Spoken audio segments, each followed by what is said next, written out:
কালী পুজো উপলক্ষে সকলকে শুভেচ্ছা, ভালোবাসা, অভিনন্দন। তো আজকে দেখো স্পেশাল রান্না। তা স্পেশাল রান্না কী হয়েছে একটু দেখে নাও। তো আজকে তো কালী পুজো, তো কালী পুজো উপলক্ষে আমরা নিরামিষ রান্না করবো। আজকে তো 14 শাক খেতে হয়, কারণ 14 প্রদীপ দিতে হবে। ওই জন্য 14 রকমের শাক নিয়ে এসেছি। করলা ভাজা হবে। এই দেখো ডুমুর, কতদিন বাদ দিয়ে ডুমুর পেলাম। তো ডুমুরের আলু দিয়ে একটু তরকারি করব।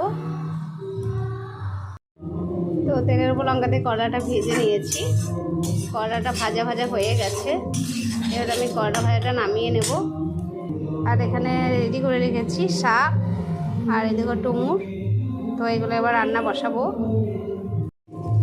তেল, লঙ্কা, তেজপাতা, পাঁচফোড়ন দিয়ে দিয়েছি। শাকটা দিয়ে দিয়েছি, হলুদ, লবণ দিয়ে দেবো। লবণ দিয়ে একটু নেড়ে দেবো। শাকটা হয়ে গেছে, এবার নামিয়ে নেব। তেল দিয়ে দিয়েছি, তেলের উপর লঙ্কাগুলো দিয়ে দেবো।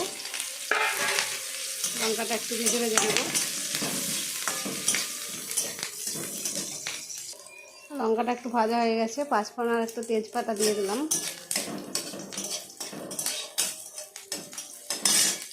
এবার আমি ডুমুরটা দিয়ে দেবো।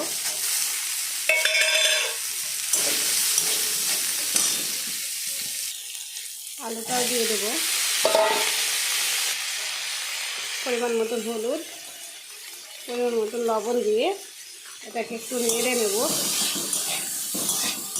আলু আর ডুমুরটা একটু ভেজে নেব। তো আস্তে আস্তে এটা ভাজা হচ্ছে। দেখো ডুমুর আলুটা ভাজা ভাজা হয়ে গেছে। তো এখানে একটু তেল দিয়ে আমি মশলা দিয়ে দেবো। তো তেল দিয়ে আদা বাটা আর একটু জিরে গুঁড়ো দিয়ে দিলাম। তো মশলা দিয়ে এটাকে একটু কষে নেব। আস্তে আস্তে এটা কষা হচ্ছে। এটা কষা হয়ে গেছে, এবার একটু জল দিয়ে কষে নেব। অল্প পরিমাণ জল দিয়ে এটাকে একটু কষে নিতে হবে। জল দিয়ে কষা হয়ে গেছে, এবার সিদ্ধ করার জন্য পরিমাণ মতন জল দিয়ে দেবো।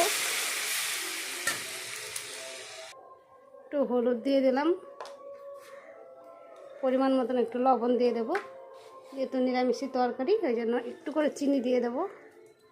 এটা ভালো করে একটু নেড়ে দিয়ে ঢাকা দিয়ে দেবো। আস্তে আস্তে সিদ্ধ হোক। এটা হয়ে এসছে, এবার নামিয়ে দেবো। তা নামানোর মুখে একটু কী দিয়ে দেবো দেখো তো, ঘি দিয়ে দেবো। তাহলে তরকারিটা একটু সুস্বাদু হবে। তো আমি ঘিটা দিয়েই একটু নেড়ে তরকারিটা নামিয়ে নেব। এই যে তরকারিটা আমাদের রেডি হয়ে গেছে একদম। এবার আমি তরকারিটা নামিয়ে নিচ্ছি। তো কেমন লাগলো আলু ডুমুরের তরকারি অবশ্যই কমেন্ট করে জানিয়ে সকলে।